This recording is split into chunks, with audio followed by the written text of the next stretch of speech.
home has been well known for a while. It serves as a sort of exclusive club for the wealthy. Men make up the majority of our visitors, though occasionally we do receive visits from women. Only those who sign the necessary paperwork with my father and uphold our high standards are permitted to stay with us.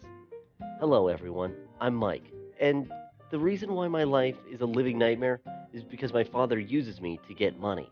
The police are silent because my father pays them to not interfere, and almost all of the visitors are wealthy and powerful people who don't want to lose the opportunity to enjoy their elite leisure. As a result, they are doing everything they can to support my father, who is in perfect health. However, when I was younger, I didn't know as much. The only time I was not allowed to leave my room was on the weekends, and since the rest of the time everything ran smoothly, I didn't really care about these strange inconveniences. However, every time I tried to rebel or peep, I was met with terrifying tales that made me lose all desire to do anything naughty. Yes, the rest of the time I went about my normal activities, studying, hanging out with friends, and ignoring the gossipy neighbors. I used to dance as a hobby because I enjoyed it and was good at it. My teacher praised me for my amazing plasticity and my sense of rhythm, and my father also gave me praise. If only I knew how everything would end, I wouldn't make a single dance move. But weekends were the only time I was not allowed to leave my room. When I turned 17, my father decided I was old enough to join his business, and also I was pretty enough not to carry the tray or work in the kitchen. That's how I appeared in the cage. For those who have never been to a nightclub, I can explain everything. I didn't know what kind of nightmare was happening in our living room. I guess the cage I discovered that on the weekends, our home is transformed into a club for wealthy men, and I also realized that I would work in there because I had no choice. It is not very big, but it's big enough to stand up and dance. Typically, these cages are used by go go dancers who are locked inside for protection and to try and attract attention from the visitors. I begged my father to dismiss me and made a promise to keep quiet about the club. I even offered to help him in the kitchen and even offered to clean everything because I didn't want to dance and I was afraid. My father had just announced that I would be an accomplice every evening and then I would have to be locked in the cage and dance whether I wanted to or not. Since I spent the majority of my life on stage, I wasn't afraid of performing. But when the women who frequented the stage looked at me, they didn't look at me like the judges did. Instead, they looked dangerous and threatened. I was glad I was in a cage rather than in the middle of the audience where the other boys were. I can't say that about every boy who found it as terrifying as I did, but I can say that the majority of them seemed to enjoy the attention, gifts, drinks, and touches of those women. Even my father used his appearance to attract attention, and I was baffled as to why he did that. I was also terrified that the day would come when he would move me from the cage to the lounge where all the other boys worked. Once after classes, I didn't go straight home and peeked into the police station. I was fully aware that if things went according to plan, my father would be put in prison and I would end up in some kind of boarding school. But I didn't care, because I could live there for several months until I was an adult. I had to cover my bruises with makeup for almost a week after the police officers quickly explained to me why it is best to listen to my father and keep my mouth shut. Since then, I have been dancing and trying to find some consolation in this situation, like the fact that once I turn 18, I will be able to flee without anyone knowing where I am. I certainly hope so, and I've started to covertly save the cash that our visitors dumped in my cage. I know why they're doing it. They're paying me to pick some of them in the future, and I know that my father is fully aware of this game, or else he would have taken action. However, I'm not in a position to proudly reveal my donors because I need the cash. I find it hard to comprehend how my father, who is the closest person to me, could treat me in this way. I also find it hard to comprehend why he treats me like an object in front of everyone, especially since many other boys adore this. My father insists that I should express my gratitude and that I should work to support him financially because he raised me and had no limits at the time I was growing up. There's also something about helping the elderly, but every time I hear that, it just turns me off. At least he doesn't ask me to have a baby, though. Right now, the only thing that worries me is my fear of missing the perfect opportunity to flee. If that happens, even I have no idea how I would continue to live.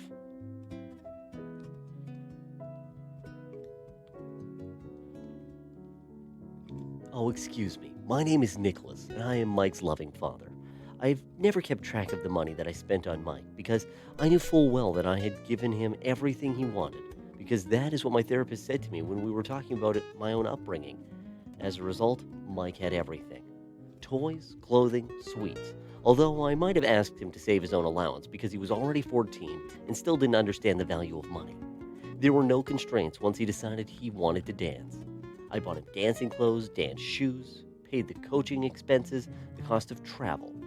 I don't know. Maybe Mike needs some more support, more love, some heart to heart talks, maybe like a connection, something to ground him and make him feel like part of something bigger than himself.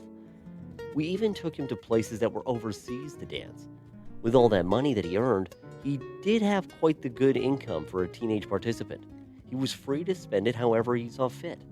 I guess, like a family, which is unfortunate since I'm the only father he has.